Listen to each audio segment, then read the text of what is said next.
Hello everyone, welcome back to the LaserDisc series. My name is Adam, and in this episode we're going to talk all about how to make a LaserDisc from the 35mm negative all the way to you putting it in to your player as a LaserDisc and everything in between.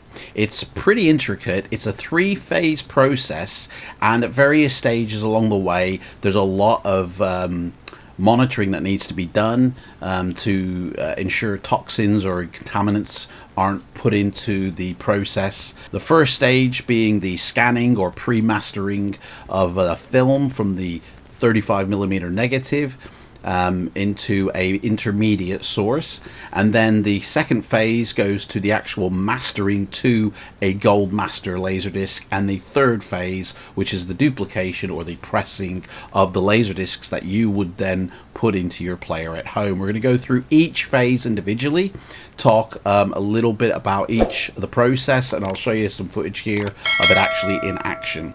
Now, up until 1983, with the advent of THX certification when it came out, there was a standardization set by the companies of the Laser Vision Association of how to make a LaserDisc.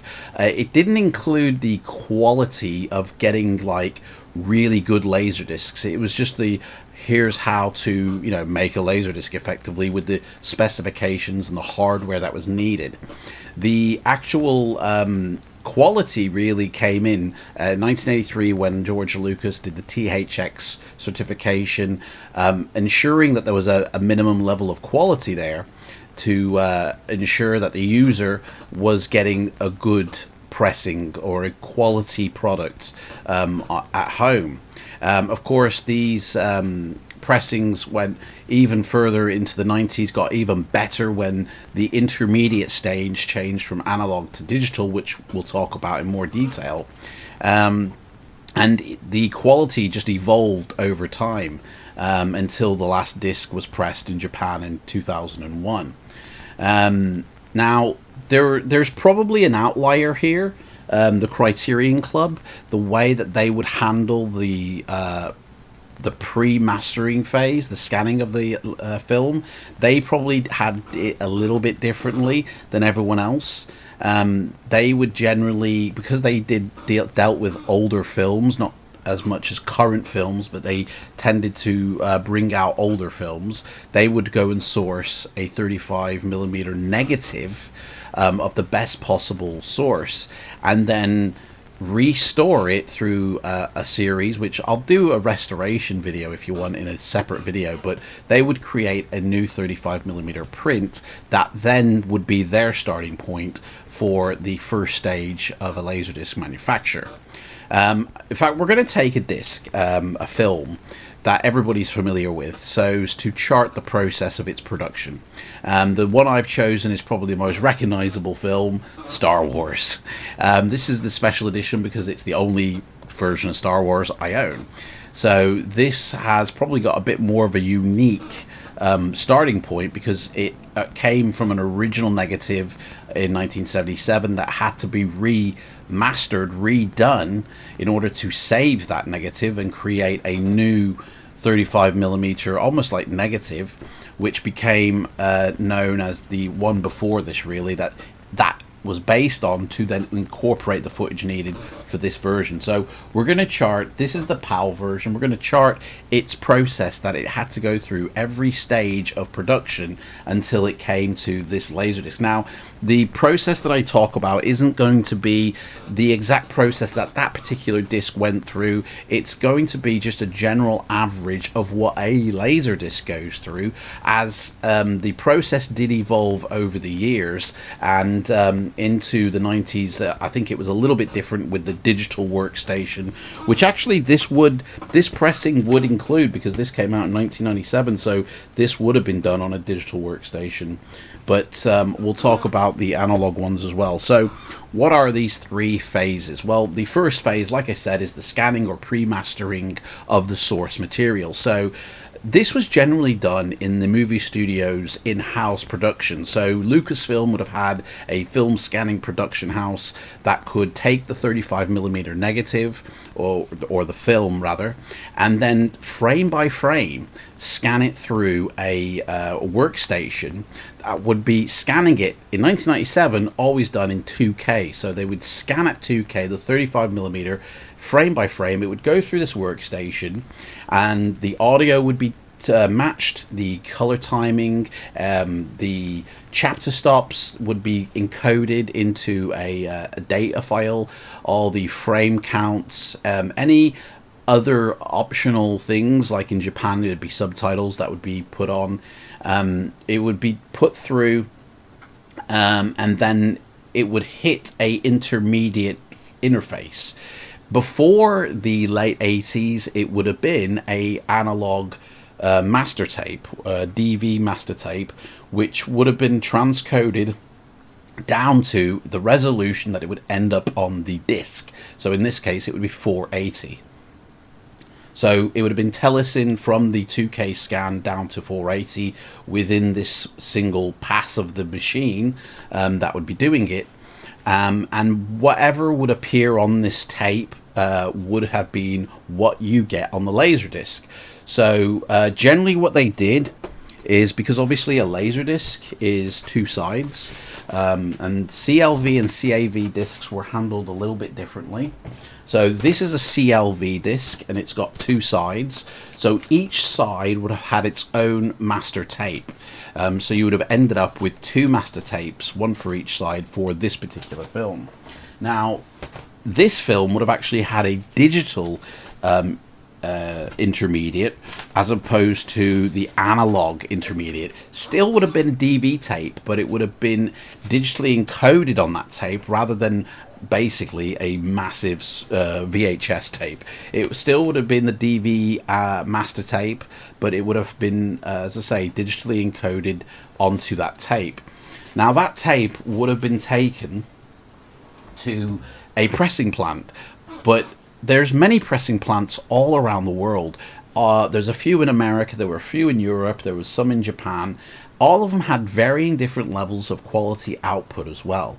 Japanese ones tended to be the best. They had deeper blacks, bolder colors, better clean rooms. There were some in America that were really good, some that were really bad, notorious for not having a good phase 2 clean environment. And so during the mastering and the pressing stage, contaminants would get in, or low quality materials would be used, and things would start to fall apart, and then you get laser rots. But because there were a few of these, and I think my research, there's about just under 50 pressing plants all around the world. So essentially, one for each pressing plant, this intermediate DV tape, the master tape, would have had to be then duplicated, one for each of the production houses. And this process probably would have started as the 1997 special editions were actually in the theaters, or possibly even before, because it does take some time to produce a insane amount of laser discs. Each house, or each production house, would have had the ability to produce whatever order was placed from the production house of the owner. So in this case, Lucasfilm would have contacted all these pressing plants and said, we're sending you a tape, we want X amount of copies made off.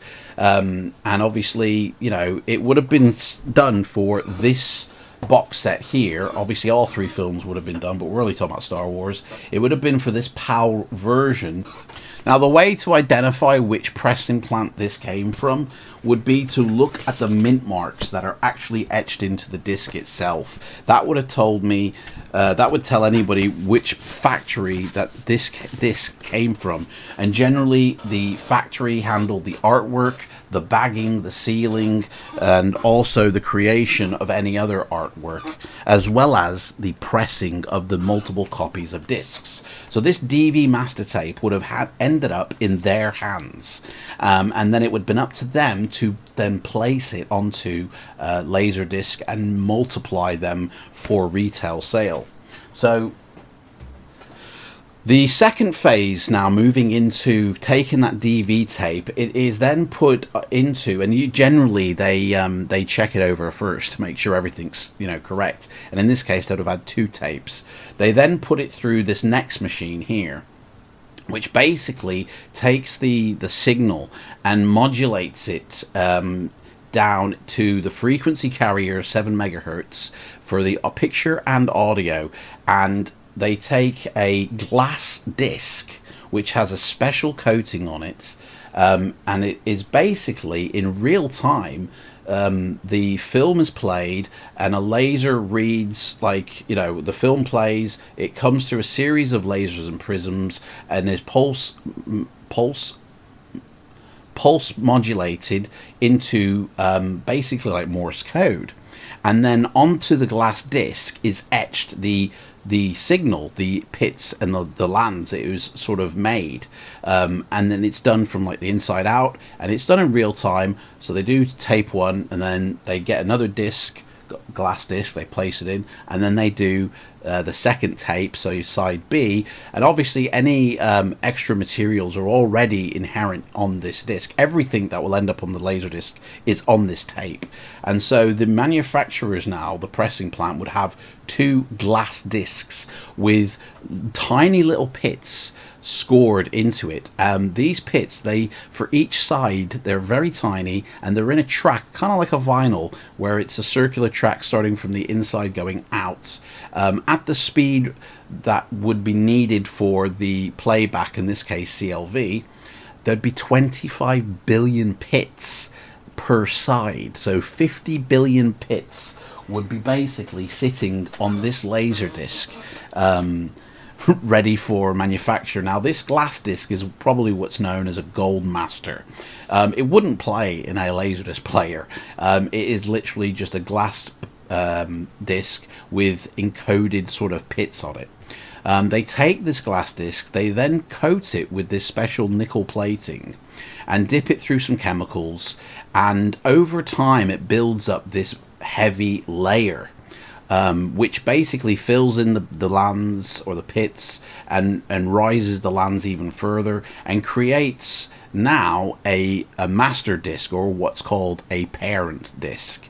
Now it's this parent disc which, and I'm simplifying the process here, this parent disc is then put through some more chemicals to sort of get away any other sort of nickel plating that's hanging off or it shouldn't be there, and they always leave a little fraction at the end of the disc, which is just pure blank.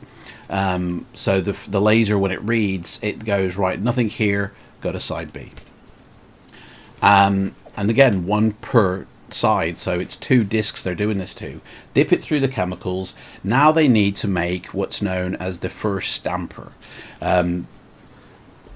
This process of phase 2, the mastering phase, the disc mastering phase, is highly susceptible to contaminants. These clean rooms have to be better than hospital theaters. People are wearing special protection gear. The humidity or the atmosphere in these rooms, you can tell there is a certain type of airflow, a certain density. Absolutely no contaminants must be within this process, because if it does get put onto the disc, it will go through to the final stamper and it will be on every disc thereafter. Now, this master disc, or this parent disc that is made, 1 per side, will probably make about 25,000 copies. So maybe, if it wasn't a film that was popular, they'd just say make 25,000. Lucasfilm would have ordered probably a lot more, most likely probably in the 5-digit to 6-digit range, so anywhere between 50,000 to 250,000. I absolutely don't know how many copies of this particular one was pressed, but they did do a first run, which this one isn't a part of, where the first, I think it was 10,000, had a special identifier number here. Now, and then thereafter it didn't have it, so this would have been after the 10,000. So now this master disc, or this parent disc, needs to go to create the first stamper. So again, they're run through chemical processes to make sure it's clean, and basically they're put into a machine which is kind of upright, and they're placed together, so they're now finally back to back.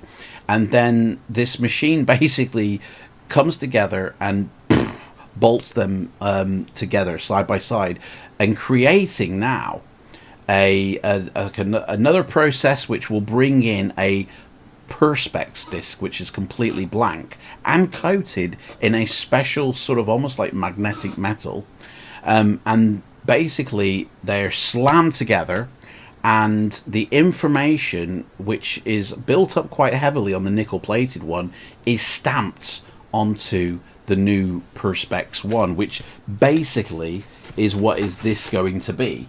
One side is done at a time, and it's basically like a stamp, like somebody at the post office taking a, one of them stamping things and just going tsh, tsh, and that's basically what is happening. Each side is done separately, and then it goes down this conveyor belt line to another machine, which basically now will put these two together and slip in a little bit of glue to bond these two together and give them a nice little beveled sort of shine on the end. It'll go down another continual belt as the discs come out, as they are here, and it will fall into the hands where somebody will have to slip it into whatever protective plastic or paper sleeve it will go in, and then place it in the actual artwork one, and it will then start to pile up at the end, and then they're put in wherever they end up, which would have been this box set. And then it would have been vacuum sealed. Now, like I said, each of those stamper discs could create 25,000. So if you think about it, the very first few are going to be almost like the best. They're going to have the best sort of signal on that disc. But then as it's used, by the time you get to like 25,000, it would have worn down that nickel on the stamper disc. And effectively the last few that would have been made probably wouldn't be as strong, would contain more noise than those first few that were made.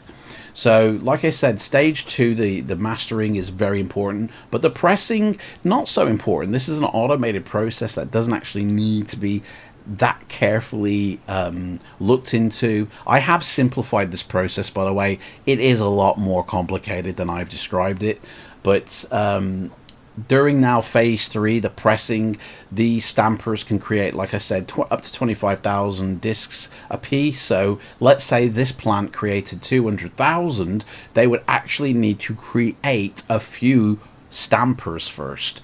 Each stamper would have to be made in real time according to what was on that DV master tape, and if there was an error towards the end, the whole thing would have to be scrapped and started again. But once the stamper was made and then it was nickel plated, literally they could be played in a LaserDisc player, I think, in a normal LaserDisc player, like that parent disc rather, sorry.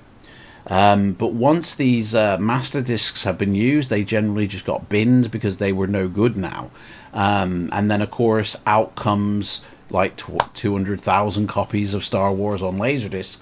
So they're now all basically put together, boxed up, sealed, put into larger boxes, and then shipped out to the various distribution warehouses that are dotted around in that region of the world. So a packing warehouse could receive, like, say, 50,000 copies of the Star Wars Special Edition, and another distribution warehouse would receive another 50,000, so that 200,000 would have been split.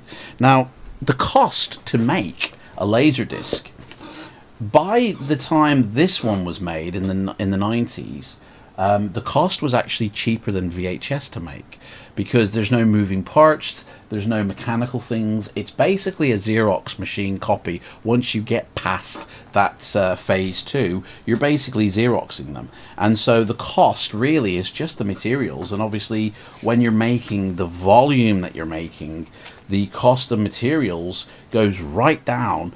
Literally, to create Star Wars Special Edition, this one LaserDisc would have cost between £1 to £2 to make. This whole set would have been sold for about £120 when it came out.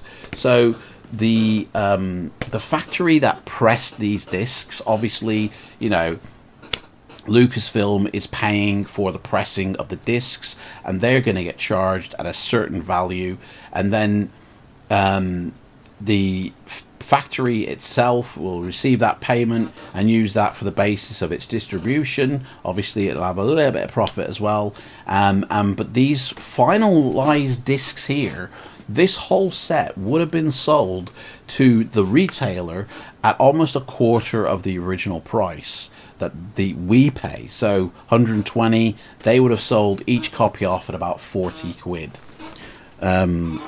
Sort of wholesale. So it had gone to the distribution packing center, which then would have broken these 50,000 boxes, 50,000 discs down into smaller boxes, maybe like 10 going to this retail store, 20 going to that retail store, 50 going to this retail store. Any online orders would be used from that packing place as well. And then of course the little transit vans would show up and they'd be sent off and eventually arrive in the retail store. And a typical very smallish retail store could have anything between 5 to 20 copies from that single batch. Now obviously if the film is mega popular like Star Wars, multiple batches would be made probably over the course of a year. To stamp out 25,000 discs would take a couple of weeks, but to get the first stamper made literally would only take a single day. From the master tape phase to that master stamper phase could all be done in a single day for creating, say, 10 stampers. But then when you then Xerox these things, these can be knocked out pretty quickly, and so between 200 to 250,000 can suddenly be stamped out in a matter of a couple of weeks. But for this film, I imagine they stamped out quite a lot.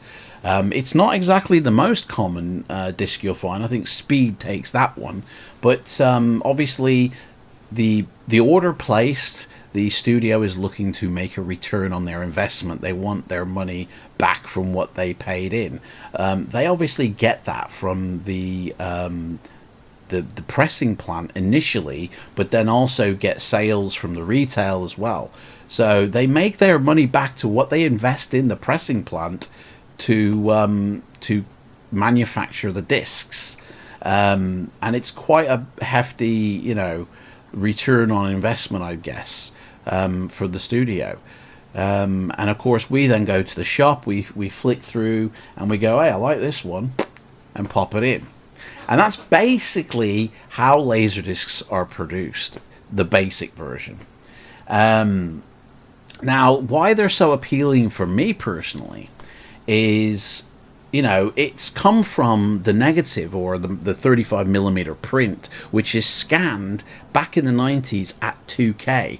I was doing a research for the X-Files, which is a TV show. It came out on Blu-ray. They actually scanned those negatives at 1K for that Blu-ray release, and I thought, wow, back in the 90s, that would have been scanned at 2K, even for putting it on DVD. It would then been transcoded down, to 480 for the disc. But at the end of the day, those DVDs would have had a higher resolution scan from the negative. But obviously the Blu-ray is a much higher quality output. So you see that 1K detail more. Probably it's just about the same. Like when I compare the DVD and the Blu-ray, the detail inherent in the picture is exactly the same. Obviously the colors are different on Blu-ray, the detail is more apparent, there's less noise, the resolution is bigger, so you see more of sharp detail, whereas it's kind of more like blurry detail on the DVD. But I think, I like the fact that the 90s films come from the 35mm prints of the time it was made, and it hasn't been sitting there collecting dust. When they do films and they go back to older films, the negative itself from the camera has been sitting around for 20 plus years collecting dust, and now they need to restore it with DNR and removal of this and that, and they redo the audio track and make it 7.1, which sounds slightly different with the sonic feel that it has, compared to when it was, say, in theaters in a either magnetic 6 track or even like a Dolby Stereo matrixed track on the LaserDisc, it sounds a lot different when it's now been split up into Atmos. The sound field is just a little bit different, you know, and the print will look different, even though it'll be on glorious 4K with HDR. There will be this level of denoising, and it'll look waxy, and it just won't look like I remember it in the theater. Whereas LaserDiscs were done at the time, and even though they are low resolution compared to 4K, which I feel shows way too much detail, they actually have enough resolution when projected onto a big screen actually looks acceptable for a home viewing. And, you know, let's face it, these artworks on this size disc is much cooler than a little farty DVD or Blu-ray or 4K, which, in all honesty, a lot of time they change the artwork for the new releases. They don't have that classic old. This is the poster from when this film was in the cinema, and it doesn't actually look like this on the DVD, and it doesn't look like this on the Blu-ray, and it doesn't look like this on the 4K. This film looks a lot different on the more modern formats, both in the print itself and the packing material as well. And it's a lot cheaper, you know, like plasticky, you know, whereas this is card, paper, and the disc itself is quite big. I feel like I'm holding a 35mm reel almost, because it's how big it is. And that's why, for me, LaserDiscs are so appealing, because you really feel that you have something in your hands when you have it in your hands. And because you have to fine-tune your system, you're putting so much more attention on the format that you have this kinship with it. And I think that's why LaserDiscs are so appealing. They're collectible. They're in the past. They're in like a dead format. They're obtainable. You can go get them. You know, 4K is like, yes, it's perfect. The picture's great. The sound is great. But it's too good. Okay, there's too much detail. I don't want to see the makeup artist's work in the face of an actor where I tell that's a hairpiece now, or whoa, these special effects look a bit ropey now. You know, I'll go back to this older format where everything actually looked good and acceptable, and how I remember it in the cinema. So basically, that's how a LaserDisc is made, from print to player. I hope you've enjoyed this. This wraps up the entire series on LaserDisc. If you feel like I've missed anything, please let me know in the comments below, and I will make sure to address whatever I've missed in a future video. I'm going to start going through my discs that I have. I've got a video coming out about the old collection that I used to have, but then after that I'll start showing the discs that I currently have and who I've got them from, with links down below to where you can go and get from their account. These are people I trust, who I've bought off before, and I would again. I hope you've really enjoyed the series and found it worthwhile, or just enjoyed listening to someone rabbit on about LaserDisc. Guys, keep it spinning, and I'll see you in the next one. Take care. Bye.